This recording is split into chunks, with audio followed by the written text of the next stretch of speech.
लक्ष्मीच्या पावलांनी या मालिकेच्या येणाऱ्या प्रोमोमध्ये आपल्याला पाहायला मिळणार आहे ते म्हणजेच की रोहिणीला अजिबात बघवत नाही की कला सगळ्यांचं पुढे पुढे करत आहे आणि सगळे ऑफिसमधले जे मेंबर्स असतात म्हणजे विशेषतः सेल्स डिपार्टमेंट ते देखील म्हणत असतात की कला मॅडम तुमचा जो काही प्रस्ताव आहे तो आम्हाला खूप आवडलेला आहे, ही कल्पना आम्हाला कशी सुचली नाही.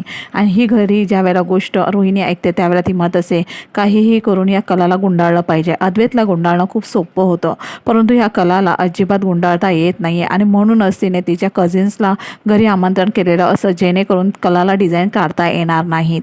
आता डिसिजन झालेलं असं की डिझाईन्स आहेत त्या कलाच देणार असते परंतु घरी पाहुणे असल्यामुळे तिचा पूर्ण वेळ स्वयंपाकात जायला हवा ही गोष्ट रोहिणीला समजलेली असते आणि म्हणूनच तिने त्यांना आमंत्रण दिलेलं असं. कला आता किचनमध्ये कामं करत असते. अद्वैत येतो आणि म्हणत असतो की अगं तू तर प्रॉमिस केलं होतं ना. सरोज देखील किचनमध्ये जाते आणि ती देखील म्हणते तू प्रॉमिस केलं होतंस, आम्हाला त्या डिझाईन उद्याच्या उद्या हवा आहेत. सरोज हे देखील म्हणत असेल मी तुला एकदा बजावून सांगते की जर तू उद्या डिझाईन्स दिल्या नाही आणि माझ्या मुलाला जर तोंडावर पाडलं तर माझ्यापेक्षा वाईट कोणीच नाही आहे. कला म्हणत असेल नक्की मी त्या काढून देईन. अद्वैत आलेला असो आणि तो म्हणत असतो नक्की देणार आहेस ना तू. आबा देखील तिथेच असतात. आबा आणि कला तेथे बसलेले असतात.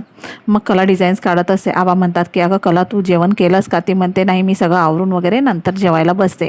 आबा म्हणत असं अरे अद्वैत इकडे येतं बरं आणि ते त्याला बोलवतात. जेवणाचं ताट देखील त्याला घेऊन यायला सांगतात आणि म्हणत असतात की तू आता कलाला म्हणजे एक एक घास भरव.